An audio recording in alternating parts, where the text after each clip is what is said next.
আসসালামু আলাইকুম প্রিয় বন্ধুরা, আমি এমডি হাফিজ ব্লগ। আশা করি দেশ বিদেশে এবং যেখানে যে অবস্থায় আছেন আপনারা সবাই ভালো আছেন। তো আমাকে প্রশ্ন করা হয়েছে নতুনদের উদ্দেশ্যে, আমি নতুনদের উদ্দেশ্যে কি বলবো। আসলে আপনারা যারা নতুন এই কন্টেন্ট ক্রিয়েটর জগতে এসেছেন বা ফেসবুক প্ল্যাটফর্মে এসেছেন, অনেকেই ভাবেন যে প্রফেশনাল মোডটা অন করলেই পর্যাপ্ত পরিমাণ ডলার আসে। না বন্ধুরা, এটা ভুল। শুধু প্রফেশনাল মোড অন করলেই হয় না। সর্বপ্রথম একজন কন্টেন্ট ক্রিয়েটরের কাজ কি, আপনি যখন একটা পেজ খুলবেন তখন সর্বপ্রথমে খেয়াল রাখতে হবে আপনি প্রফেশনাল মোড অন করার সঙ্গে সঙ্গে আপনি কি নিয়ে কাজ করতে চান। সেটা ব্লগ ভিডিও হতে পারে, খাবার দাবার হতে পারে, বা এই যে আমরা ট্যুর দেই ট্যুর বিষয় হতে পারে, খেলনা বিষয় হতে পারে। সিলেক্ট করবেন। এটা করার পরে ফেসবুকের কিছু অ্যালগোরিদম আছে, এই সম্পর্কে জানতে হবে, আপডেট দিবে, এটা ফলো করবেন।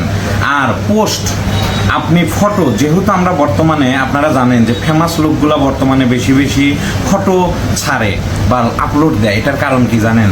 এখন বর্তমানে ফটোতে প্রচুর পরিমাণে ডলার আসে। আমি একটা ফটোর থেকে $2.5 পেয়েছি। আসলে এটা অবাকের মতো, একটা ডলার থেকে মহেশখালীরা এরকম করছি পানের বুরুজের সামনে, তো এটাতে আসছে। তো বর্তমানে ফটোতে বেশি আপনারা ফটো আপলোড দিবেন। যেমন আমি বলি, দিনে আপনি 20-50টাও দিতে পারেন, সমস্যা নাই, কিন্তু একা ধারছে না। আমি যেটা বোঝাতে চাচ্ছি যে এই মাত্র দিলেন আবার দিচ্ছেন না। আপনি হয়তো আধা ঘন্টা পরে দেন, 20 মিনিট পরে দেন।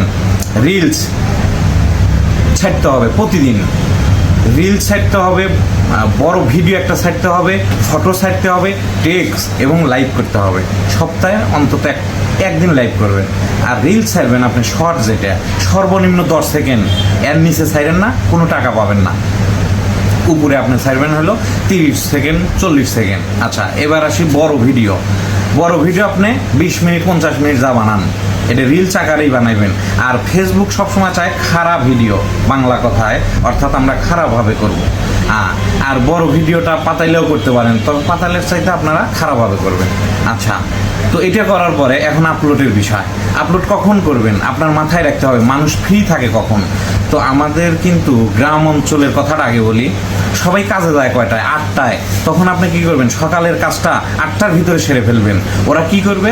ওই কাজে যাওয়ার আগে একটু খাওয়া দাওয়া সেরে নিয়ে একটু রেস্ট করে, আর ওই সময় ফেসবুকে থাকে, আপনি ভিডিওগুলো দেখবে। আচ্ছা, তখন আবার যায় কি করবেন? সরকারি অফিস, শহরের ক্ষেত্রে বলছি আমি, শহরের মানুষগুলো 10টায় অফিসে যায়, সরকারি হোক বেসরকারি হোক। ওরা 10টায় যাওয়ার আগে ঘুম থেকে ওঠে, ফজরের পরেই ওরা ওঠে, বিভিন্ন কাজ করে, আর একটু সময় ফেসবুকে দেয়। আপনি এই জন্য 8টার ভিতরে সারবেন সকালের কাজ। আবার আসি দুপুরে, আপনার অনেক মিল কারখানা এবং সরকারি চাকরিজীবী 12টায় হয় হলো আপনার লাঞ্চ টাইম। আপনি লাঞ্চ করে সেরে রেস্ট করে না, এই রেস্টের টাইমটুকু ফেসবুকে সময় দেয়। এখন তখন কি করবেন? আপনি 12টা-1টার ভিতরে আপনি আপলোড দিয়ে ফেলাইবেন, দিলে ওইটা হবে। 2টার ভিতরে শেষ করবেন সব। আচ্ছা, এখন আসি বিকেলের ক্ষেত্রে। মানুষ 5টা পর্যন্ত গার্মেন্টসে কাজ করে, অফিস আদালতে সরকারি চাকরিজীবী। তারপরে আসে, বাসায় আসার পরে ফ্রেশ হয়, বাচ্চা কাচ্চাকে একটু সময় দেওয়ার পরে ফেসবুক বসায় রাত 1টা পর্যন্ত। তখন আপনি কি করবেন? এই রাত 9টার ভিতরে আপনি রাত্রের কাজগুলো কমপ্লিট করবেন। আশা করি এইভাবে আপলোড করবেন, আমার মনে হয় সফলতা আসবে ইনশাল্লাহ। আর সবসময় দোয়া করবেন এমডি হাফিজ ব্লগের জন্য, আমি যেন এইভাবেই সারা জীবন আপনাদের পাশে থেকে কাজ করতে পারি। আমার জন্য দোয়া রাখবেন, সবার জন্য দোয়া রইল। যাবার বেলা একটা কথা বলে যাই, যার পেট ভরা আছে তাকে খাওয়াবেন না, যে অনার আছে তাকে খাওয়াবেন। সবাই ভালো থাকবেন, ভালো রাখবেন, এটাই প্রত্যাশা করি। আল্লাহ হাফেজ। আপনাকে অসংখ্য ধন্যবাদ ভাই।